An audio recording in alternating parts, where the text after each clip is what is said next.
नमस्कार दोस्तों। एक नगर था। वहाँ का राजकुमार बहुत ही सुंदर और सुशील था।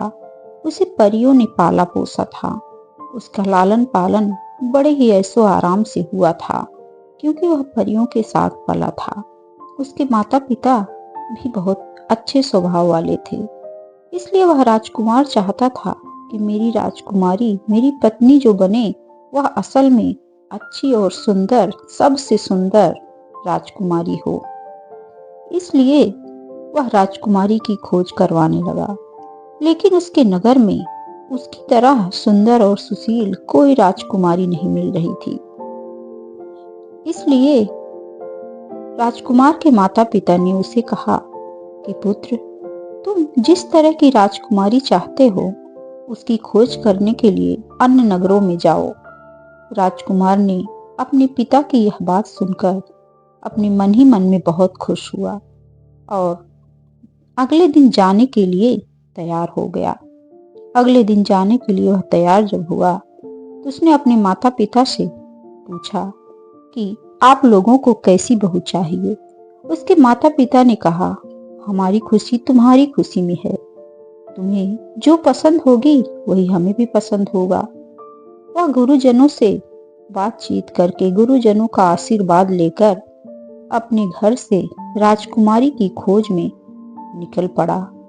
वह कई नगरों में गया, अच्छी अच्छी राजकुमारियों से मिला जो काफी सुंदर और गुणवान थी। लेकिन राजकुमार को कोई नाटी लगती, कोई खोटी लगती, किसी का कद छोटा होता, किसी का नाक लंबा होता, किसी का चेहरा सही नहीं रहता, किसी की चाल नहीं सही रहती, किसी का कुछ कमी, किसी में कुछ कमी। राजकुमार को कोई भी राजकुमारी पसंद ही नहीं आ रही थी। इस प्रकार राजकुमार पूरे विश्व भर के नगर में राजकुमारी की खोज करता रहा। बहुत दूर दूर तक वह गया, लेकिन उसकी पसंद की कोई राजकुमारी मिल ही नहीं रही थी।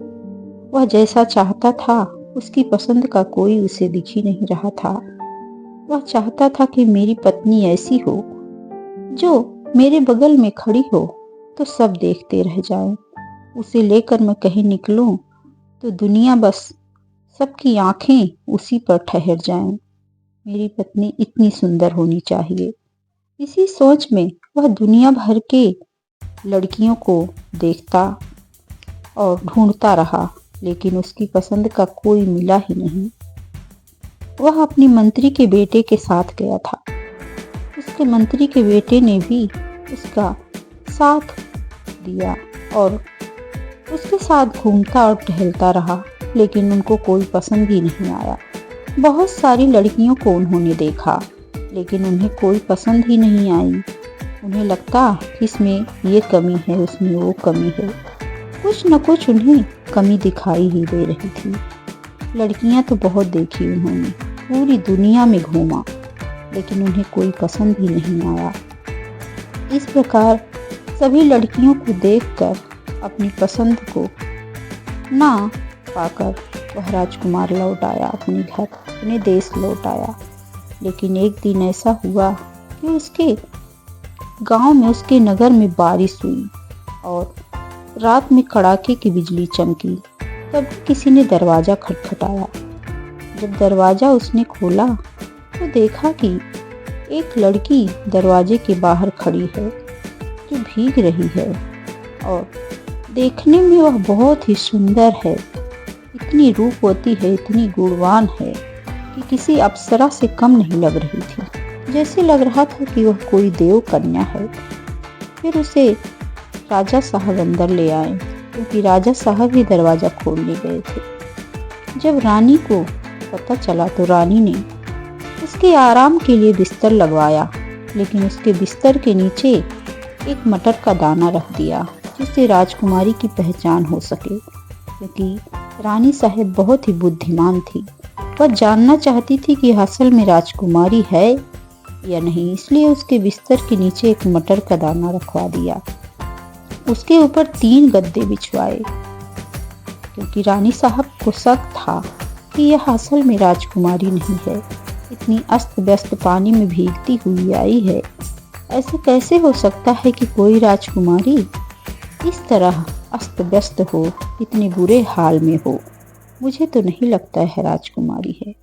लेकिन जब वह सुबह सोकर उठी तब रानी ने उससे पूछा कि क्या तुम्हें रात में अच्छी नींद आई? तो उसने कहा नहीं, मुझे पता नहीं क्या बिस्तर में चुभ रहा था, जैसे कोई बहुत ही बड़ा पत्थर हो।